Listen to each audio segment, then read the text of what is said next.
And the critics' choice for Best Picture is Spotlight.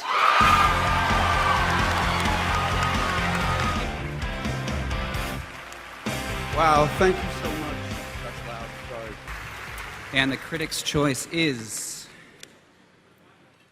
Spotlight.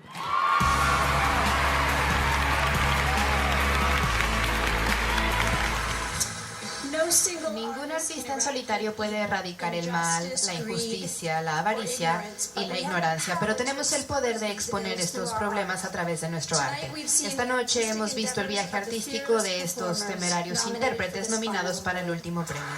And the actor goes to... I'm getting there. The cast of Spotlight. Maybe Mark wants to answer. I'm from Latin America, and of course in the movie you mentioned all the countries in Latin America that has been affected by this problem, and but there's still a lot of priests there. They're working, doing the same thing. There's a lot of like things are not changing really the way they should be. So what should happen, in your opinion, in order to make a difference in this situation? Well, some stuff has been done, but there's a lot more that can happen. Transparency is what SNAP and a lot of the survivors groups are asking for. Many of the archdioceses that have had molestations happening in them still haven't released the names of the priests who were known to be child molesters and rapists. And until that happens, like what Boston did recently, Seattle just released 77 names of priests starting from 1926 of documented child molesters. That's one of the major things that they're asking for. It'd be nice to see Cardinal Law actually in a prison cell instead of a palace in the Vatican. I think ultimately what these people want is their stories to be able to be told in the broad light of day, the bright, beautiful light of day.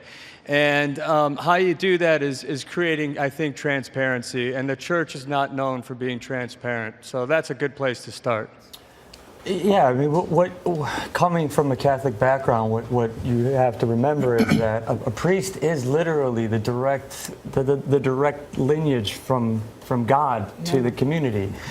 And so nobody expects there to be a predator there. Nobody expects there to be like a direct, active evil. Mm-hmm. And that's probably one of the more horrific aspects of the story, because you're destroying, and we talk about it in the movie, you're destroying someone's faith.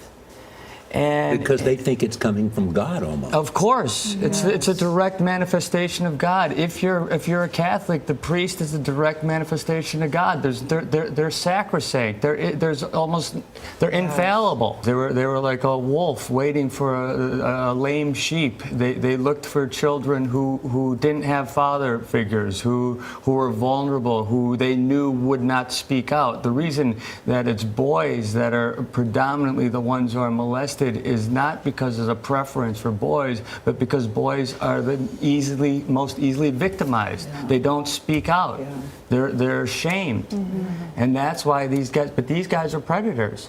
And they fit an MO. They were predators. If we don't rush to print, somebody else is going to find these letters and butcher the story. Joe Quimby from the Herald was at the freaking courthouse. Mike. What? Why are we hesitating? Barron told us to get law. This is law. Barron told us to get the system. We need the full scope. That's the only thing that will put an end to this. Then let's take it up to Ben, let him decide. We'll take it to Ben when I say it's time. It's time, Robbie. It's time. They knew, and they let it happen. 2 kids. Okay? It could have been you. It could have been me. It could have been any of us. We gotta nail these scumbags. We gotta show people that nobody can get away with this. Not a priest or a cardinal or a freaking pope.